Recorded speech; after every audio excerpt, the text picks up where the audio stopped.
Súmula e julgamentos. Esse foi o noticiário do Inter hoje.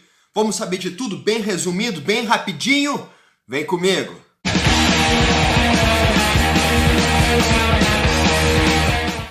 Fala, meu povo, Marinho Saldanha por aqui, e hoje é jogo rápido, é rapidinho, é só as informações, só o resumo do que aconteceu nesse 21 de março, no dia do Inter, movimentado fora de campo, não tanto dentro, mas fora de campo, bem movimentado. Rapidinho eu já te informo tudo o que aconteceu, mas antes eu preciso daquela força que eu sempre te peço. Deixa o teu like, deixa a tua inscrição, deixa o teu comentário, ativa as notificações e assim a gente leva o canal cada vez mais longe para cada vez mais colorados em todo o planeta. Bora então falar primeiro da súmula do Clássico Grenal. Te falei que o dia foi movimentado fora de campo. Pela manhã, a Federação Gaúcha de Futebol divulgou a súmula do Clássico desse último domingo, ou melhor, desse último sábado. O jogo foi sábado, no Beira-Rio, o Inter levou 3-0. O que consta de importante nessa súmula? Primeiro, a expulsão do Paulo Vitor, segundo o árbitro Jean-Pierre Gonçalves Lima, por acertar com força excessiva o adversário após uma disputa de bola.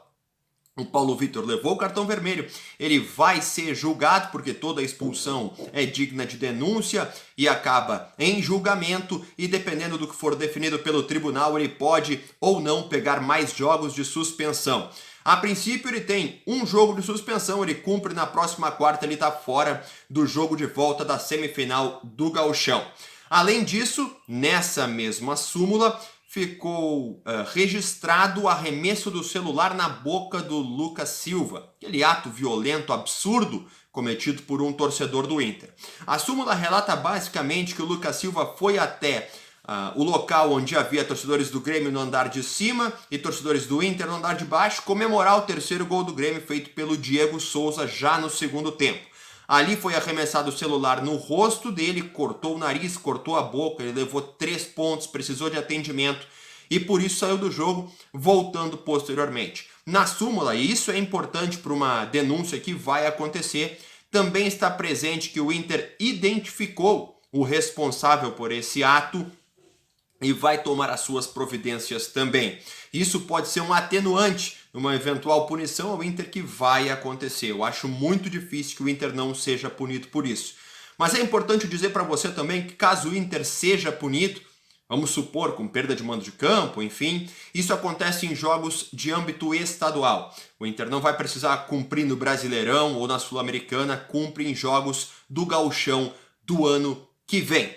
Dito isso de súmula, vamos para o julgamento.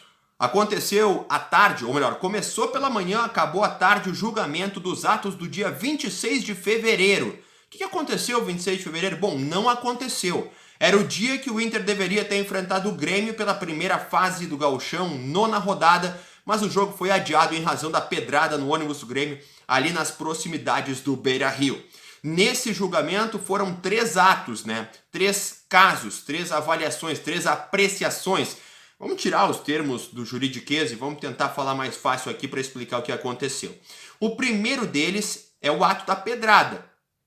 A agressão, a violência, o ônibus do Grêmio, que o Villaçante acabou se machucando, os outros jogadores ficaram feridos também, você já sabe de toda a história. Por esse ato, foi por unanimidade definido que o Inter foi multado em R$100 mil. Não houve perda de mando de campo, interdição, nada disso. Por unanimidade, multa de R$100 mil o Inter paga, tá tudo certo. Um segundo ato, o segundo julgamento, foi pelo arremesso de cadeiras. Isso gerou uma grande discussão na torcida e até com certa razão de ficar irritada com o resultado, com o que foi definido pelo arremesso de cadeiras. As cadeiras que voaram do andar de cima para o de baixo para o de cima, isso acontece infelizmente em vários clássicos repetidamente, acabaram tendo um julgamento que a torcida do Inter considerou insatisfatório.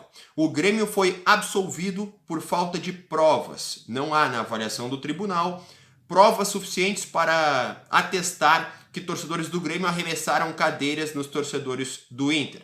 Por outro lado, o tribunal decidiu que o Inter foi multado em R$50 mil por arremessar, os torcedores arremessarem cadeiras no andar de cima nos torcedores do Grêmio. Como eu falei, isso gerou um debate imenso e eu quero saber a tua opinião. Pode escrever nos comentários, tá? Comenta aí o que tu achou, o que tu considerou desse segundo ponto do julgamento.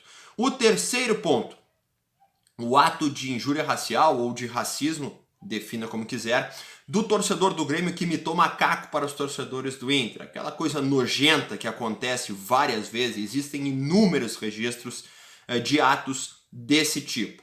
Por esse ato, o Grêmio foi considerado inocente, o Grêmio foi absolvido enquanto clube, ainda que o tribunal entenda que foi um ato de racismo cometido por um torcedor. O tribunal definiu que não havia como provar que o vídeo tinha sido gravado, tinha sido registrado naquele dia 26, que não havia como imputar culpa ao Grêmio por o ato de apenas um torcedor e não o grupo de torcedores.